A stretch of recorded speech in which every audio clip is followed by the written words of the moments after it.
투자하시면서 말 못할 고민이나 걱정 있는 분들 많으시죠? 저희 하프타임 주식상담소에서 여러분의 고민들을 함께합니다. 많은 시청자분들께서 주식 투자하면서 생기는 다양한 고민들을 매일 저희와 함께 해주시는데요.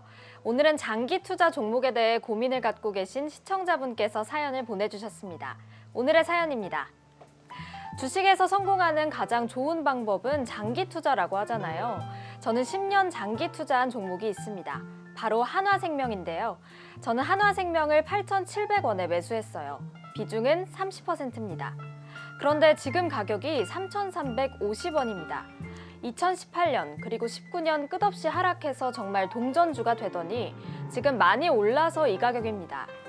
본전 생각하니 한숨만 나오네요. 한화생명은 생명보험업계에서 괜찮은 회사가 아닌가요? 힘드네요. 도와주세요. 네, 10년 동안 장기 투자하셨는데도 수익을 못 보셔서 많이 속상하실 것 같습니다. 이 사연자분은 본전을 찾고 수익을 낼 수 있을까요? 스튜디오에서 도와주세요. 다 해. 네. 네. 지금 한화생명 주가를 살펴봤더니 이제 네. 한 달 사이에 7% 이상이 빠졌더라고요. 근데 뭐 되게 이상한 게 3분기 실적이 되게 좋았어요. 이 코로나 와중에도. 그리고 최근 이슈가 보면은 뭐 정부가 지분 매각을 약간 고민하고 있다. 이런 뉴스가 있고요. 말도 많고 탈도 많아요. 그러니까요. 이번에 이제 FC 분들 이제 요즘에 데모라고 해야 되나 시위도 하시고 말도 많던데. 근데 저는 먼저 그 장기 투자를 하기 위해서 한국형 장기 투자에 대한 설명을 좀 도와드릴게요. 한국형 장기 투자는요 IT 쪽이 좋을 거예요. 근데 IT 쪽도 뭐 LCD나 사양 산업이 아니라 미래 성장을 함께할 수 있는 기업들 있잖아요. 반도체도 뭐 그쪽에 하나라고 보시면 될 것 같고. 그러니까 좀 이제 그 장기 투자를 한다라고 하더라도 성장성을 확보할 수 있는 그런 산업에서 장기 투자하는 것이 참 좋거든요. 근데 생명보험이나 이런 것들은 뭐 아시다시피 사양 산업이라 좀 고루한 산업이기 때문에 좀 기대 수익률이 좀 작을 수밖에 없는 그런 여건이 조성될 수밖에 없다. 물론 이제 최근에 금리 인상 얘기가 다시 나오면서 재주목 받을 수는 있기 때문에 지금 뭐 매도를 하자라는 얘기는 저는 드리지 않을 거예요. 하지만 우리가 장기 투자를 하려고 할 때 꼭 기업의 성장성 아니죠. 산업의 성장성을 먼저 따져야 된다라는 말씀을 드리도록 하겠습니다.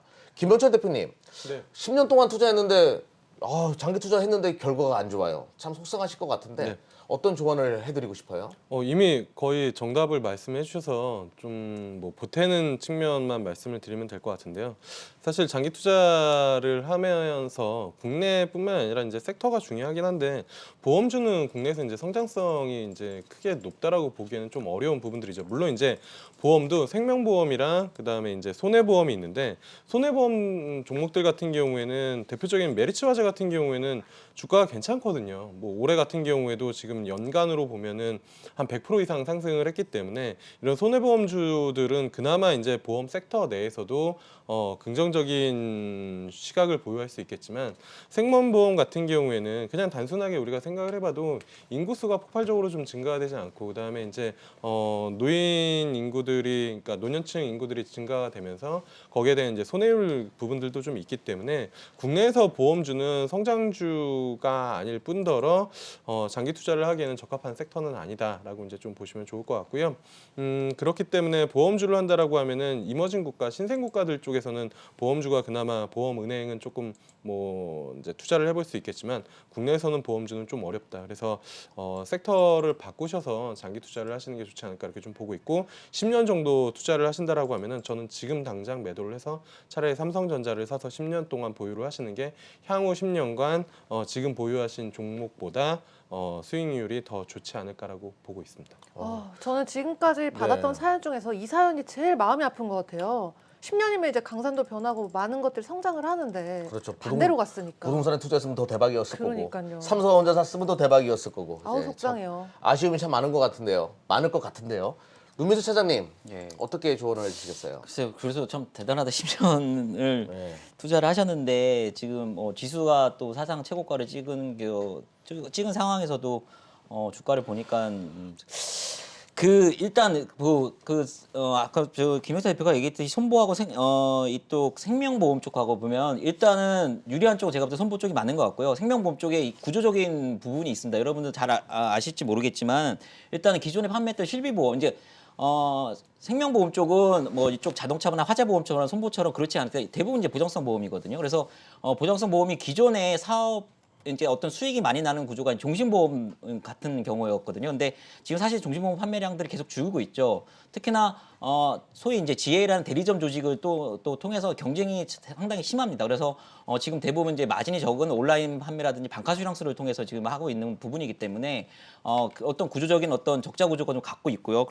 또 하나는 그 지금 아까 얘기했듯이 이런 어떤 보장성 보험 위주의 판매가 좀 사업비가 수수료가 괜찮은 이런 부분에서 좀 적자 구조가 가고 있고 그 다음에 최근에 또 금리가 또 안 좋았지 않습니까? 그래서 저축보험 쪽에서도 지금 역마진 구조가 또 있었을 겁니다. 왜냐하면은 보험회사는 최저 마진, 그러니까 최저 보증 이유를 좀 제시했던 곳들이 많기 때문에 그런 어떤 전반적으로 한계가 있는 쪽인 것 같습니다. 그렇기 때문에 저는 뭐 지난번에 얘기했지만 많이 얘기를 하는데 좀 저는 종목을 좀 바꾸셨으면 좋겠습니다. 그래서 아까 뭐 지분 어떤 이런 걸 떠나서 일단 구조적으로 생명보험 쪽은 좀 산업 자체가 좀 어려운 구조로 계속 가고 있지 않나 이렇게 좀 생각을 하고 있습니다.